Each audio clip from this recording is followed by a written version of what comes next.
청취자 여러분 안녕하세요. 혹시 최근에 햄버거가 너무 먹고 싶어서 배달 앱을 딱 켜신 적 있으신가요? 화면에는 아주 반가운 글씨로 무료 배달 이렇게 큼지막하게 적혀 있었고요. 아, 네. 저도 그거 진짜 많이 봅니다. 요새 배달 앱 켜면 다 무료라고 막 떠 있잖아요. 맞아요. 그래서 기분 좋게 장바구니에 햄버거 세트를 담고 이제 결제 버튼을 딱 누르려는데 문득 되게 이상한 기분이 드는 겁니다. 잠깐만. 내가 지난주에 매장에서 먹었을 때는 분명 이 가격이 아니었는데 하고요. 아, 그 특유의 쎄한 기분 뭔지 딱 알 것 같네요. 가격이 훌쩍 튀어 있죠. 네, 맞습니다. 확인해보니까 매장에서 먹던 가격보다 세트 하나당 훌쩍 비싸져 있더라고요. 아니, 분명 배달비는 무료라고 했는데 말이죠.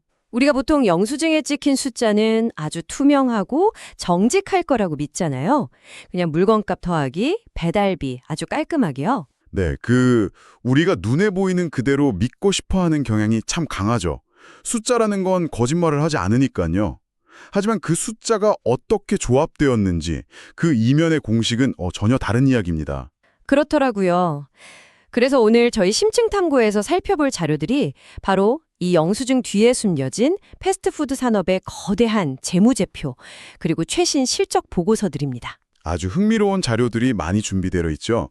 네, 프랜차이즈 업계에 막 들불처럼 번지고 있는 이중가격제에 대한 최신 분석 기사부터 회계법인이 낱낱이 해부한 맥도날드와 버거킹의 그 극단적으로 다른 재무제표, 그리고 이 두 거대 기업이 2025년에 어떻게 사상 최대의 실적을 갈아치웠는지 보여주는 데이터까지 아주로 한가득 쌓아두고 있습니다. 그 자료들을 보면 정말 패스트푸드 산업의 생존 전략이 얼마나 치열한지 적나라하게 드러납니다. 맞아요. 결국 지갑을 여는 건 우리 청취자 여러분이잖아요.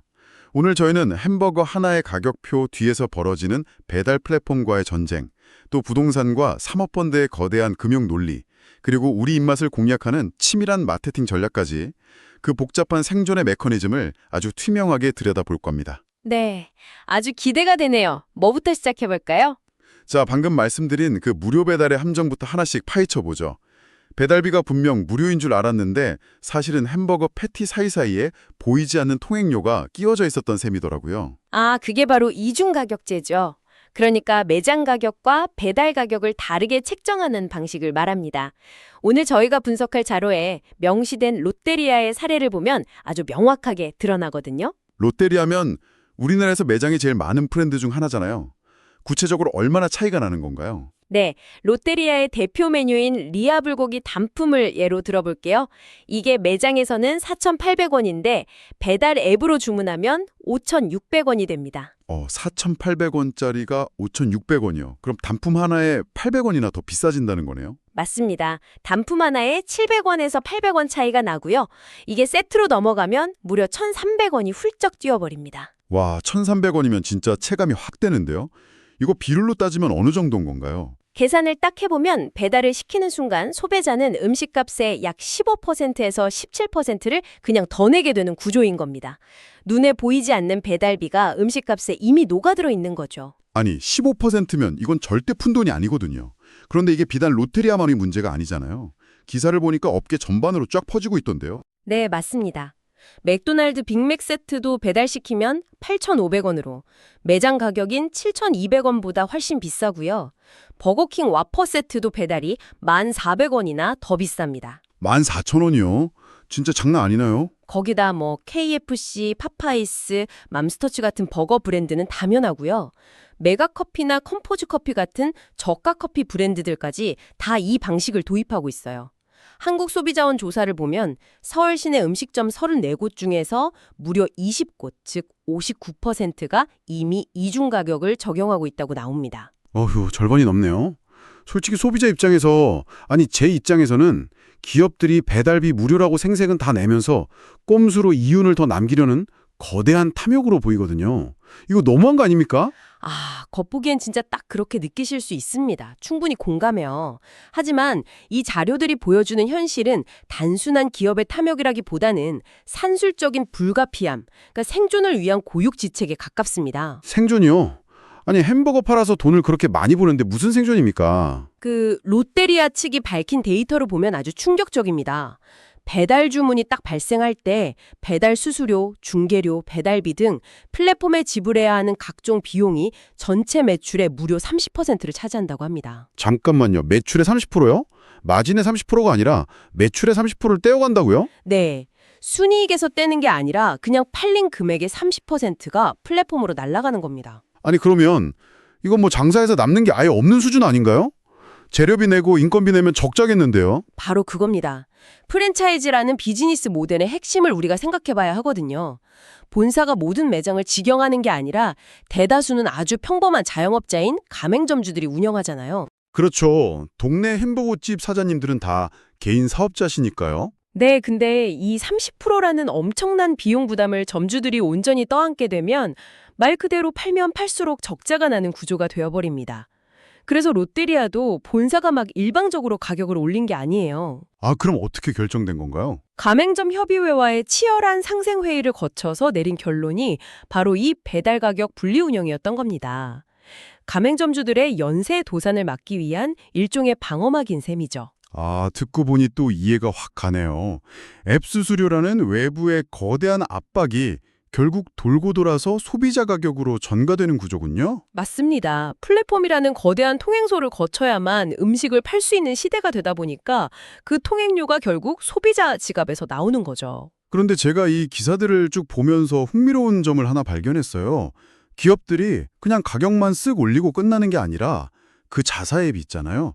예를 들면 롯데이치 같은 자체 앱으로 일정 금액 이상 주문하면 배달료를 아예 안 받거나 아니면 매장으로 와서 픽업하라고 유도하는 쿠폰을 엄청 뿌리더라고요. 네, 아주 날카로운 관찰입니다. 그게 진짜 중요한 포인트거든요. 이건 결국 배달 플랫폼에 대한 종속에서 어떻게든 탈출해보려는 몸부림 아닙니까? 우리 앱으로 직접 와라 이거잖아요. 정확히 짚으셨습니다. 플랫폼에 내는 세금이 이제 프랜차이즈 본사나 가맹점이 통제할 수 없는 수준에 이르렀으니까요. 자체 채널을 키워서 고객과 직접 거래하겠다는 건데 이건 현재 외식업계 전체가 직면한 가장 큰 딜레마를 보여주는 대목이기도 합니다. 자, 그럼 여기서 자연스럽게 다음 질문이 생깁니다. 배달 수수료라는 공통된 쓰나미가 패스트푸드 업계를 확 덮치고 있는데 이 거대한 기업들은 내부적으로 이 압박을 어떻게 견디면서 돈을 벌고 있을까요? 그래서 회계법인이 분석한 맥도날드와 버거킹의 재무제표 자료를 봤는데 와, 이건 같은 햄버거를 파는 경쟁자인데도 둘의 생존 뼈대가 정말 극단적으로 다르더라고요. 어떻게 다르다고 느끼셨나요? 이 자료를 보니까요. 맥도날드는 햄버거 회사가 아니라 완전히 부동산 재벌이던데요. 제가 잘못 본 게 아니죠? 아주 정확하게 보셨습니다. 기업의 자산 구조를 딱 들여다보면 그 회사의 진짜 정체가 보이거든요. 일단 두 회사 모두 직영 매장 비율은 75%로 아주 비슷합니다. 네, 직영 비율은 비슷한데 돈을 어디에 묻어두고 있는지가 완전히 다르다는 거군요. 네, 자본의 위치를 보면 완전히 다른 세상입니다. 맥도날드는 토지와 건물 등 부동산 취득원가가 무려 1,720억 원에 달합니다. 이게 과거 취득가 기준이라서 현재 공시지가를 반영하면 시가로는 2천억 원이 가볍게 넘는 막대한 자산이죠. 와, 2천억이요? 그럼 반면에 버거킹은 어떤가요? 놀라지 마세요. 버거킹이 보유한 부동산은 단 17억 원에 불과합니다. 잠깐만요. 1,720억대 17억이요? 아니 이건 차이가 나도 너무 나는 거 아닙니까? 맥도날드는 주요 상권의 핵심 요지에 있는 땅을 턱턱 사들여서 자기 건물을 올리는 방식을 쓴다는 건 저도 대충 알겠어요. 네, 맥도날드 특유의 랜드마크 매장들이 다 그런 식이죠. 그런데 버거킹은 땅이 17억어치밖에 없으면 도대체 어디서 장사를 하는 겁니까? 다 남의 땅에 전월세 살면서 장사한다는 건데 이거 프랜차이즈 사업에서 너무 위험한 전략 아닌가요? 방빼라고 하면 어떡해요? 전통적인 식당 사장님들 관점에서 보면 몹시 불안정해 보일 수밖에 없죠. 하지만 여기서 우리가 주목해야 할 것은 버거킹 재무제표에 적혀있는 두 가지 아주 독특한 항목입니다. 독특한 항목이요. 그게 뭔데요? 버거킹은 부동산을 소유하지 않는 대신에 사용권 자산이라는 항목이 무려 117억 원이나 잡혀 있습니다. 사용권 자산이요? 그게 정확히 뭐죠? 되게 생소한 단어네요. 쉽게 말해서 장기 임대 계약을 맺고 그 공간을 안정적으로 사용할 수 있는 권리 자체를 기업의 자산으로 계산하는 겁니다. 그리고 이것보다 더 결정적인 차이를 만드는 게 영업권이라는 항목입니다. 영업권이요? 거긴 얼마가 잡혀 있는데요? 무려 1,606억 원이 잡혀 있습니다. 아니, 영업권이 1,600억이요? 대체 영업권이 뭡니까? 뭐 햄버거 기가 막히게 잘 굽는 기술이나 비법 같은 건가요? 아, 그건 아니고요. 기업 인수합병, 즉 M&A 시장에서 발생하는 재무적 개념입니다.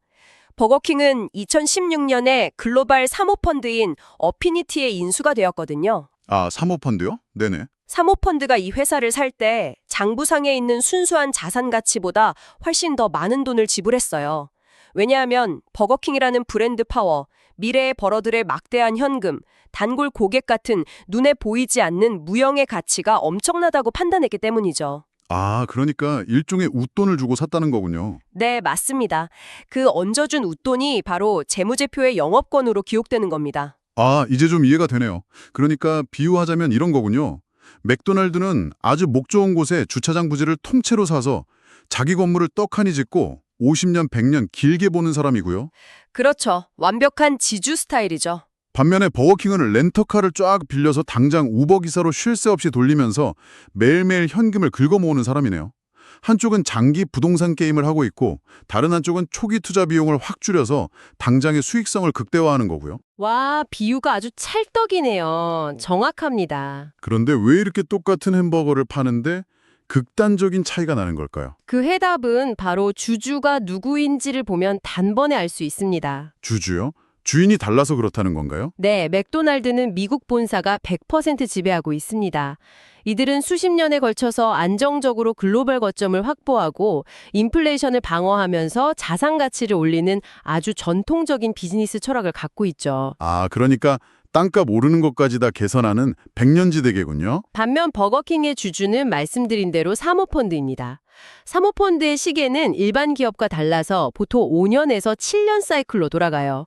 이들의 목적은 무거운 부동산을 껴안고 100년 기업을 만드는 게 절대 아닙니다. 그럼 목적이 뭡니까? 빨리 비싸게 파는 건가요? 빙고! 당장 들어오는 현금 흐름을 극대화해서 기업 가치를 쫙 끌어올린 다음에 비싼 값에 다른 곳에 되파는 철저한 금융공학적 접근을 하는 거죠. 와, 우리가 무심코 먹는 햄버거 하나에 이런 살벌한 금융 논리가 숨어 있었다니 진짜 소름이 돋네요. 실제로 자료를 보니까 장사에서 벌어들인 영업 현금 흐름이 버거킹은 약 397억 원으로 맥도날드의 126억 원보다 무려 3배나 많더라고요. 네, 사모펀드식 현금 쥐어짜기 전략이 숫자로 명백하게 증명된 거죠. 자본 효율성을 극도로 끌어올린 겁니다. 반면에 식음료 원가율을 보니까 버거킹이 40%로 맥도날드의 34%보다 더 높던데 이건 버거킹이 재료비를 더 쓴다는 뜻인가요? 맞습니다. 버거킹 특유의 직화 방식 패티라던가 와퍼 같은 볼륨감 있는 메뉴 구성 때문에 원가율 자체는 더 높게 유지될 수밖에 없어요. 아, 재료에는 돈을 덜 아낀다는 거군요. 년 로열티와 기술료로 꼬박꼬박 지급하고 있죠. 요약하자면 햄버거라는 동일한 상품을 팔지만 한쪽은 부동산 자본가의 방식으로 다른 한쪽은 월스트리트 금융가의 방식으로 돈을 벌고 있는 셈입니다. 정말 흥미롭습니다. 자, 그럼 이렇게 뼈대부터 완전히 다른 두 거대 기업이 최근에 뭐 인플레이션이다, 배달 수수료다, 외식업계가 다 죽어간다고 아우성인 이 최악의 상황에서 과연 어떤 성적표를 받았을까요? 2025년 최신 실적 보도자료를 보면 다들 깜짝 놀라실 겁니다. 진짜 입이 떡 벌어지더라고요. 자료를 보면요. 버거킹과 티몰튼을 운영하는 BKR은 2025년에 매출 8,922억 원, 그리고 영업이익 429억 원으로 사상 최대 실적을 냈어요. 매출은 12.6% 늘고 영업이익도 11% 넘게 올랐습니다. 불경기라는 말이 무색하네요. 이건 사모펀드의 아주 기민한 운영 전략이 완벽하게 빛을 발한 결과라고 볼 수 있습니다. 어떤 전력이 통했던 건가요? 일단 버거킹은 크리스퍼 치킨버거 라인업을 강화해서 소고기 패티 일변도에서 아주 유연하게 벗어났고요. 또 하루 종일 싸게 파는 올데이 스낵 메뉴를 내세워서 주머니가 얇아진 가성비 소비자들을 완벽하게 흡수했습니다. 아, 메뉴 다각화로 승부를 봤군요. 게다가 티몰동이라는 커피 브랜드로 오피스 상권까지 확장하면서 메뉴와 타겟의 다각화에 아주 멋지게 성공한 겁니다. 그런데 제 눈을 더 의심하게 만든 건 바로 한국 맥도날드의 2025년 실적입니다. 매출이 무려 1조 4천억 원을 돌파하면서 역대 최대를 찍은 건 뭐 그렇다 쳐요. 워낙 장사가 잘 되니까요. 네, 신규 매장도 10개나 더 열고 리뉴얼도 20곳이나 하면서 2030년까지 매장을 500개로 늘리겠다는 아주 공격적인 확장을 했죠. 맞아요. 그런데 장사에서 남긴 영업이익이요, 무려 732억 원입니다. 이게 전년 대비 523%, 그러니까 거의 6배가 폭증했어요. 이게 말이 되나요? 햄버거 본업에서의 경쟁력이 그야말로 대폭발을 했다는 뜻이죠. 원부자재 가격이 막 치솟는 상황에서 영업이익이 6배나 늘었다는 건 경이적인 수준입니다. 자, 그런데 청취자 여러분, 여기서 도무지 이해가 안 되는 모순점이 하나 깍 등장합니다. 아, 그 부분 발견하셨군요. 네, 햄버거를 팔아서 남긴 영업이익이 6배나 뛰었는데 최종적으로 통장에 남은 당기순이익을 보니까 677억 원으로 작년보다 41.3%나 뚝 떨어졌어요. 네, 반토막 가까이 났죠. 아니, 장사는 엄청 잘해서 완전 대박을 쳤는데 내 통장에 찍힌 실수령액은 반토막에 났다. 이 기이한 현상, 도대체 왜 이런 겁니까? 돈이 다 어디로 증발한 거예요? 아주 날카로운 지적이십니다. 재미있게도 오늘 저희가 분석하고 있는 이 공식 보도자료나 실적 요약본에는 그 순이익이 폭락한 구체적인 이유가 쏙 빠져 있습니다. 자기들이 자랑하고 싶은 영업이익 폭증만 대문짝만하게 써놓고 왜 순이익이 곤두박질 쳤는지는 교묘하게 감췄다는 거네요. 네, 기업 PR의 아주 전형적인 취사 선택 방식이죠. 그래서 주어진 자료만으로는 그 41.3% 하락의 아주 정확한 원인을 확언할 수는 없습니다. 하지만 이 데이터의 맹점이 우리에게 알려주는 아주 중요한 경제적 사실이 하나 있습니다. 그게 뭡니까? 바로 영업이익과 당기순이익의 극명한 차이입니다. 앞서 말씀하신 대로 영업이익이 6배 뛰었다는 건 맥도날드가 햄버거를 만들고 파는 본업 자체에서는 기가 막힌 방어를 해냈다는 뜻입니다. 장사 수완은 최고였다는 거네요. 반면에 당기순이익이 떨어졌다는 건 햄버거 장사와는 무관한 외부적인 거시경제 환경, 예를 들어 환율 변동으로 인한 환차손이나 금리 인상에 따른 이자 비용 같은 변수들이 그들이 통제할 수 없는 수준으로 강력하게 작용했다는 방증이죠. 본사에 달러로 보내야 하는 로열티 부담도 환율이 오르면 눈덩이처럼 불어나니까요. 결국 아무리 본업에서 승리했어도 거시경제의 거대한 파도를 완전히 피할 수는 없었다는 거군요. 세상에 쉬운 장사가 없습니다, 진짜. 그럼에도 불구하고 두 기업 모두 자신들의 강점, 그러니까 버거킹은 메뉴 효율화, 맥도날드는 물리적 확장이라는 무기를 뚝심 있게 밀어붙여서 이 거대한 숫자를 만들어낸 건 인정해줘야 합니다. 맞아요. 대단하긴 합니다.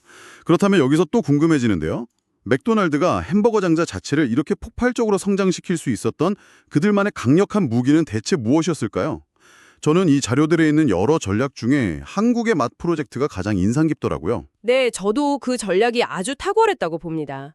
맥도날드의 한국의 맛 프로젝트는 벌써 5주년을 맞이했는데요. 누적 판매량이 3천만 개를 넘었고 국내산 식재료만 무려 1,000톤을 수급했다고 나옵니다. 1,000톤이요? 어마어마하네요. 네, 그리고 이를 통해 창출한 사회경제적 가치가 총 617억 원에 달한다고 평가받고 있습니다. 메뉴 이름들만 봐도 아주 화려하잖아요. 창녕 갈릭버거, 보성 녹돈버거, 그리고 출시 일주일 만에 50만 개가 팔렸다는 진도 대파 크림 크로켓버거까지. 심지어 진주고추, 익산고구마, 올해는 충주 찰옥수수까지 나왔어요. 음료에도 영동 샤인머스켓을 쓰고요. 네, 지역 농산물을 아주 적극적으로 활용하고 있죠. 그런데요, 저는 여기서 좀 딴지를 걸고 싶습니다. 솔직히 말해서 진도 대파니 창녕 마늘이니 이거 전국 각지에서 긁어 모으려면 대규모로 수입산 들여오는 것보다 물리도 훨씬 복잡하고 단가도 엄청 비쌀 텐데 이 글로벌 대기업이 왜 굳이 돈을 더 쓰면서 이런 농부 코스프레를 하는 거죠? 그냥 착한 기업 이미지 좀 내보려는 마케팅 비용 딱 그 정도 아닌가요? 그게 바로 대중들이 흔히 착각하는 지점입니다. 다국적 기업이 이런 복잡한 로컬라이제이션, 즉 현지화 전략을 취하는 건 단순한 자선 사업이나 이미지 메이킹 수준이 절대 아닙니다. 아니 그럼 뭔데요? 이것은 고도의 심리전이자 완벽하게 계산된 비즈니스 윈윈 전략입니다. 돈이 더 드는데 어떻게 비즈니스 윈윈이 되나요? 그 메커니즘이 진짜 궁금합니다. 핵심은 프리미엄의 정당화에 있습니다. 한번 생각해 보시죠. 맥도날드가 그냥 일반적인 크림 크로켓 버거를 새로 내면서 9,000원에 판다고 하면 소비자들은 당장 반응이 어떨까요? 에이, 맥도날드 햄버거가 무슨 9,000원이야? 선 넘네. 이러면서 외면하겠죠. 배달시키면 10,000원이 넘을 텐데요. 그렇죠. 하지만 여기에 해풍을 맞고 자란 진도 특산물 대파가 듬뿍 들어간 한정판 버거라고 이름을 딱 붙이는 순간 이야기가 완전히 달라집니다. 아, 왠지 꼭 먹어봐야 할 것 같은 느낌이 드네요. 소비자들은 이제 단순한 공장형 파스트푸드가 아니라 가치 있는 지역 특산물을 소비한다는 심리적 만족감을 얻게 되죠.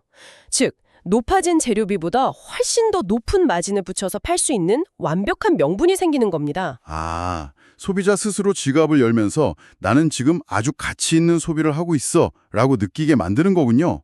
비싼 배달비를 내고 먹더라도 기분이 덜 나쁘게요. 맞습니다. 아주 영리한 접근이죠. 거기에 더해서 물류망 차원에서의 리스크 해지 효과도 있습니다.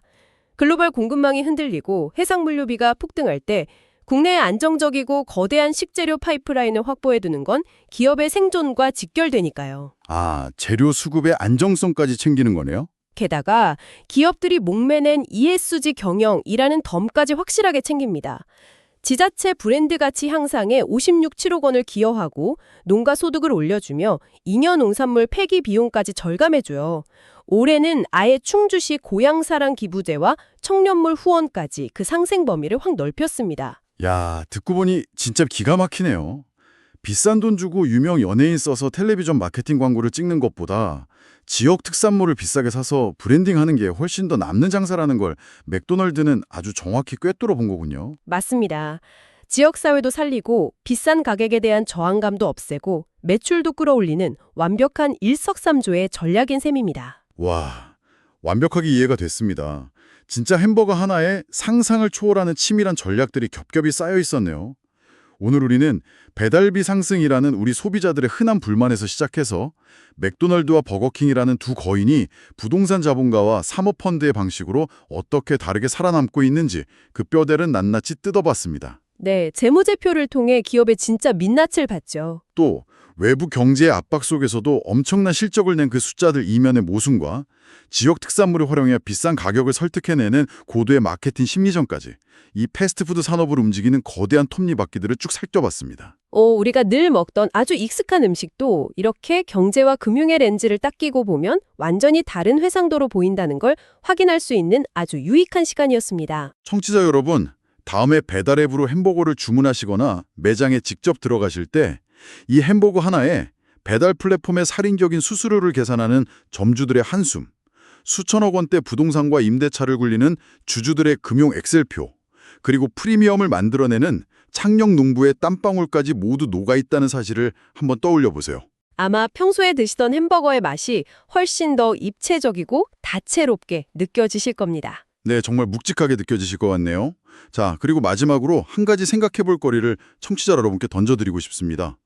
원래 우리가 알던 패스트푸드라는 건 아주 값싸고 빠르고 대충 끼니를 때우는 음식의 대명사였잖아요. 네, 주머니 가벼울 때 찾는 대표적인 음식이었죠. 그런데 지금 우리는 고급 지역 특산물을 듬뿍 품고 거기에 엄청난 배달 비용까지 얹어서 웬만한 식당 밥값보다 훨씬 비싸게 팔리는 음식을 매일 보고 있습니다. 그렇다면 멀지 않은 미래에 우리가 아는 그 싸고 빠른 전통적 의미의 드라이브스루 패스트푸드는 완전히 멸종하고 오직 새로운 형태의 비싸고 화려한 럭셔리 간편식만 살아남게 되는 것은 아닐까요? 아주 뼈있는 질문이네요. 과연 패스트푸드의 정의가 어떻게 바뀔지 지켜봐야겠습니다. 네, 이 도발적인 질문을 여러분께 남기며 오늘 저희가 준비한 심층 탐구는 여기서 마무리하겠습니다. 함께해 주신 여러분 고맙습니다.